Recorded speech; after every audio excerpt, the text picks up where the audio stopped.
Hello guys, what is up and welcome back to another video. In today's video we're going to talk about the front version of the suspension for the always where the wheels are always perpendicular to the ground. So initially this was built for the back wheels. Now I don't have the back wheel suspension yet like right on me because I already destroyed it. But if you do want to check that out, there will be a link down in the description for my video on that one.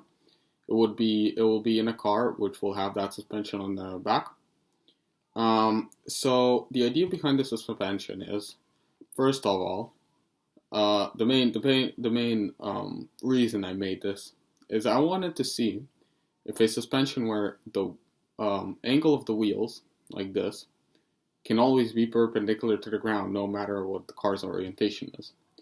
Because if you take, for example, normal car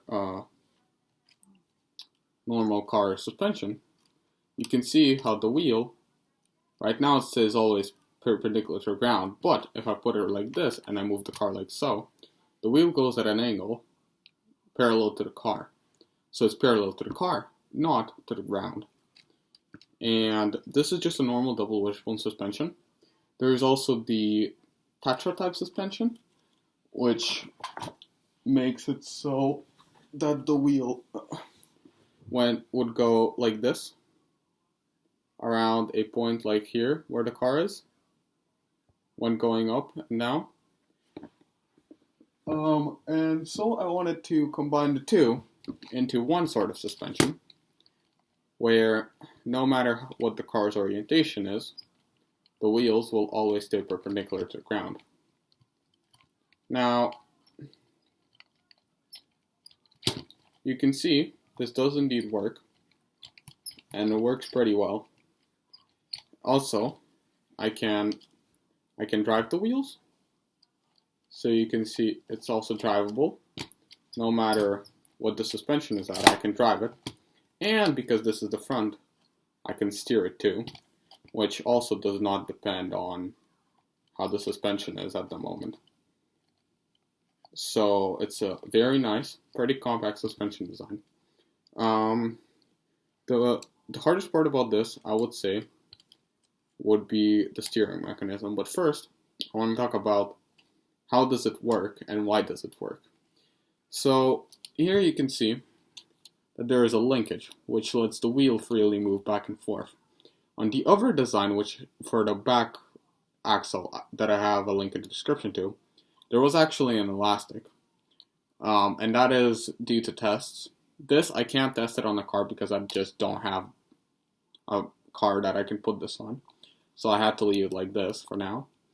So the idea is the wheel can freely move, and when it's on the ground, when it's on something, it's going to be on it, and no matter how you would move the car, you can see that you can freely move the car without the wheel ever moving at all.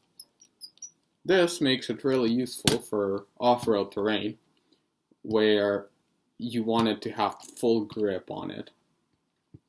But this mostly only works with flat wheels, as a round wheel like on the car I just showed you previously just wouldn't have this flat surface to go with the ground. So it therefore wouldn't work.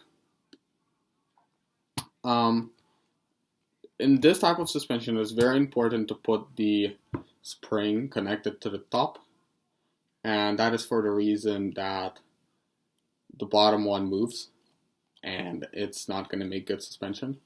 I always tend to put my suspension on the top because then it pushes down on the wheel linkage, not pushing down on this, which can disconnect sometimes, especially in a system like this where I can't connect give me a second, this hole right here and this hole, where I can't connect these two holes, I have to make it so it's on top. And there you can see some really weird linkages for that. I honestly don't even remember how I made this properly, but it does work, so I'm fine with it. Again, the hardest part here was the steering because it's fitting into this very small 2 space. That's it. That's legit it. So you can see here this thing. You can see the moving part of it. Here, I'll show it to you a bit farther away. And the connection here is very, very unique. But it does get the job done and it works properly, so we're Gucci. As of course, as usual, a differential at the bottom.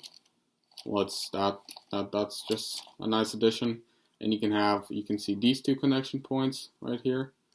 These blue axles, which could connect somewhere like that. And these 2. You could also connect by these holes. And yeah, and this of course. So it's enough connections to actually make it work. And it works fine too. So yeah, that'll be it for this video. I hope you guys enjoyed this idea of theoretical suspension. It was actually tested again, as the video link would be down in the description, of a test of not this exact suspension, but the back version of it. So you can see how it works on an actual car. Although I didn't exactly showcase the suspension, I just showcased mostly the car. But anyways, you should go check that out. So yeah, thank you for watching. Hope you guys enjoyed. I'm sorry I wasn't posting for a while. I'm not sure if I'll be posting more in the future because I'm gonna be moving for some time. So yeah, I'm gonna probably have a pause in my posting, but this video will come out and another one will come out. So wait, you guys get ready for another video, which should be somewhere around in probably around 2 weeks or so. This one is gonna, yeah. So yeah, thank you guys for watching. I hope you guys enjoyed again. And I hope to see you guys in the next video. Also, before you go, thanks for those of you who made this far. If you guys did make it this far, please come and join my Twitch. Please come join my Twitch. Link will be down in the description. I stream games not exactly daily, but close enough. So come chill with me and we're gonna have some fun. And yeah, see you guys next video.